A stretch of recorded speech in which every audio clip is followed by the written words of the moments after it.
Hello, welcome back to Middle East in Depth, part of Levant TV's Press Reviews. Brian Klaas and Jason Pack write an article in the New York Times where they argue in today's world, internationally recognized governments do not always control their countries, and Libya, which is embroiled in a multipolar civil war, is one tragic example. Rival administrations, one in Tobruk, one in Tripoli, claim to be legitimate nationwide rulers, even though neither actually governs the splinters of territory it claims to control. The real power lies with militia commanders and local councils. All efforts to broker peace have failed. The Tobruk-based administration, having grown spoiled by a surfeit of international support, walked away from the United Nations-sponsored negotiations last week, flatly rejecting the latest attempt at a power-sharing plan. Its leaders have hinted that they will resort to a military solution if a political one fails. The writers suggest now is the time to play diplomatic hardball. When the Thursday deadline for an agreement passes, the civil war is likely to intensify. This chaos is dangerous, but not only for Libya since late May. ISIS has been on the march, taken over a key airport, overrunning a military base and accepting the surrender of various tribal groups in central coastal Libya. And every day, barely seaworthy boats depart with human cargo towards Europe. From Libya's coastline, of course, which has become an unpatrolled lawless sea. And by withholding international recognition, cutting access to the international banking system, and applying a raft of multilateral sanctions against disruptive actors on all sides, the West could begin to remove roadblocks to peace. According to the writers, Europe and America will have to engage directly with the militias, especially the powerful Misratan bloc, which can actually contain jihadists and the flow of migrants. If they do not, Libya will remain paralyzed by political stalemate, drenched in the blood spilled by ISIS and haunted by the ghosts of helpless migrants drowning on Europe's doorstep. Moving on to Egypt, Said Shehata writes a piece published by the Egyptian Ahram Online newspaper, where he looks at the new counter-extremism bill that Britain's Prime Minister David Cameron has introduced.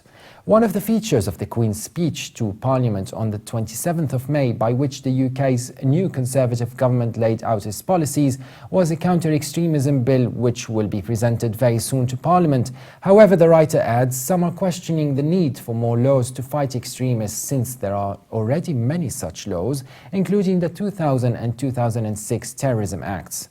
Some think that the bill is part of a campaign against Muslims who now number around 3 million out of a total population in the UK of 65 million. Politicians and the police have recently highlighted the increasing trend where hundreds of British Muslims travelled to Syria in order to join the Islamic State militant group. Some of them have gone on to return to the UK. Andrew Parker, the Director General of the MI5, said that the terrorist-related arrests were up 35% compared with 4 years ago. British police have stopped 3 terrorist plots in recent months after the attack on the French magazine Charlie Hebdo. There are several thousand individuals in the UK who support violence extremism or are engaged in Islamist extremist activity. The British Prime Minister said that the radicals have been able to operate in Britain because, quote, we have been a passively tolerant society. The writer adds, the suggested bill includes several elements such as banning orders for extremist organizations which undermine democracy, restricting the movement of radical preachers. In addition, it includes closure of places that offer a platform for radicals to influence people and measures to take action against television or radio stations that broadcast extremist content. But Shehata argues there are several reasons that explain the inability of this bill to tackle this threat. One of them is there are volatile people who commit terrorist acts who are referred to as lone wolves. It is very hard for security forces to detect them without full access to their internet and social media accounts, which in turn might restrict privacy and freedom. Second, university staff members are reluctant to inform the police about potential extremists because they think this would constitute spying. Dealing with universities through counter-extremism narratives is more effective than informing the police about any potential extremist activities. And fourth, a media campaign is needed to convince those in British society of their role in helping the police, especially within the Muslim community. And lastly, Muslims should feel they belong and they are integrated in Britain. Their religious leaders should sort out the struggle of being a Muslim and a British citizen. That is, of course, according to the writer, who then concludes these suggested measures should help, but are not enough to undermine extremism in the UK.